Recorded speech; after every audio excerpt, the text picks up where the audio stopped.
Read with me as I read Romans chapter 9. At the same time, you need to know that I carry with me at all times a huge sorrow.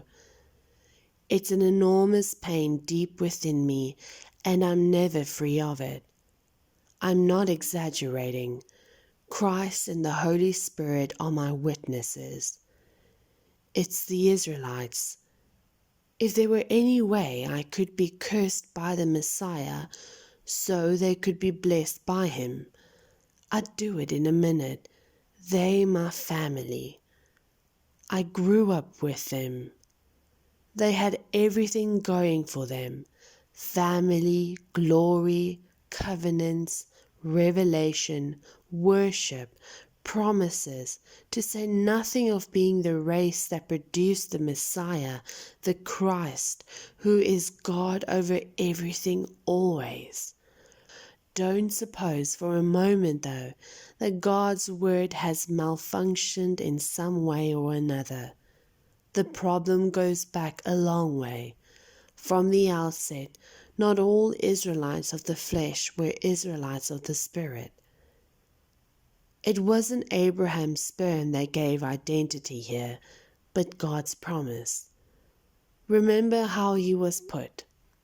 Your family will be defined by Isaac. That means that Israelite identity was never racially determined by sexual transmission, but it was God determined by promise. Remember that promise. When I come back next year at this time, Sarah will have a son. And that's not the only time. To Rebecca, also a promise was made that took priority over genetics. When she became pregnant by our one-of-a-kind ancestor Isaac, and her babies were still innocent in the womb, incapable of good or bad, she received a special assurance from God. What God did in this case made it perfectly plain that his purpose is not a hit or miss thing, dependent on what we do or don't do, but a sure thing determined by his decision, flowing steadily from his initiative. God told Rebecca, the firstborn of your twins will take second place. Later that was turned into a stark epigram. I loved Jacob, I hated Esau. Is that grounds for complaining that God is unfair? Not so fast, please. God told Moses, I'm in charge of mercy. I'm in charge of compassion. Compassion doesn't originate in our bleeding hearts or moral sweat, but in God's mercy. The same point was made when God said to Pharaoh, I picked you as a bit player in the drama of my salvation power. All we're saying is that God has the first word, initiating the action in which we play our part for good or ill. Are we going to object? So how can God blame us for anything since He's in charge of everything? If the big decisions are already made, what say do we have in it? Who in the world do you think you are to second guess God? Do you for one moment suppose any of us knows enough to call God into question?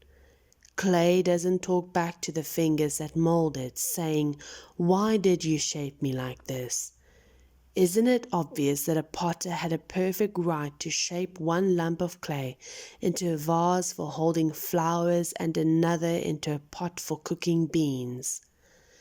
If God needs one style of pottery especially designed to show his angry displeasure, and another style carefully crafted to show his glorious goodness, isn't that all right? Either or both happens to Jews, but it also happens to the other people. Hosea put it well. I'll call nobodies and make them somebodies. I'll call the unloved and make them beloved. In the place where they yelled out, you're nobody, they're calling you God's living children. Isaiah maintained the same emphasis. If each grain of sand on the seashore were numbered, and the sum labeled chosen of God, they'd be numbers still, not names. Salvation comes by personal selection. God doesn't count us, He calls us by name. Arithmetic is not His focus. Isaiah had looked ahead and spoken the truth. If our power God has not provided us a legacy of living children, we would have ended up like ghost towns like Sodom and Gomorrah. How can we sum this up? All those people who didn't seem interested in what God was doing actually embraced what God was doing as He straightened out their lives. And Israel, who seemed so interested in reading and talking about what God was doing, missed it. How could they miss it? Because instead of trusting God, they took over. They were absorbed in what they themselves were doing. They were so absorbed in their God projects that they didn't notice God right in front of them, like a huge rock in the middle of the road. And so they stumbled into Him and went sprawling. Isaiah again gives us the metaphor for pulling this together. Careful, I've put a huge stone on the road to Mount Zion, a stone you can't get around, but the stone is me. If you're looking for me, you'll find me on the way, not in the way.